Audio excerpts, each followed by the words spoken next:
ClaretsTV speaking to Chelmsford defender Jazzi Barnum-Bobb after the defeat at Aveley today. Jazzi, what did you make of that one?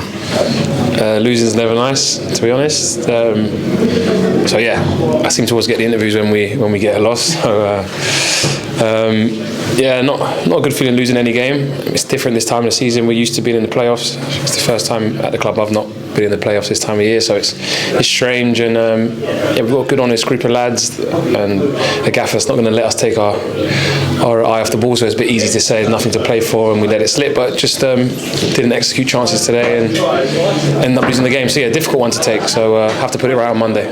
We started quite well. Sam Morgantea's had quite a good chance set through, but that goal didn't come, and it sort of got a little bit more scrappy in a midfield battle.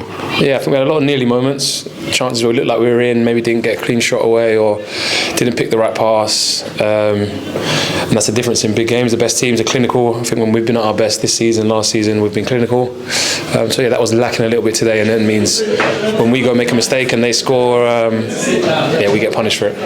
And yeah, their keeper's been named the sponsors man of the match, so he made a few saves, so that just shows you how the game's gone. Yeah, it always shows when the goalie gets a man of the match, you can read between the lines yourself what that means. So I mean, it wasn't completely one-sided. They had their couple of chances, but we feel like we could have done enough to win the game, but they get the 3 points, so fair play to Aveley.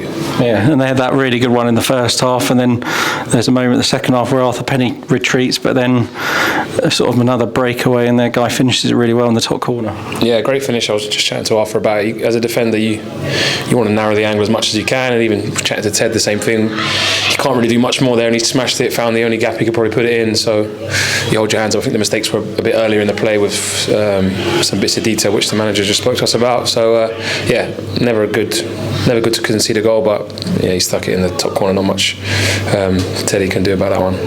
And Welling in our next game have already been relegated today as well. So our last 3 games against teams already down. I suppose, can you learn what's to do better against an already relegated side in the next one? Yeah, I mean, on paper, 3 relegated sides, we expect to go and win on 3, but we've lost the first one, so let's go put it right and win Monday, and then finish off with a win at Weymouth, and end the season on a high as best as we can. Give Simo the send-off he deserves.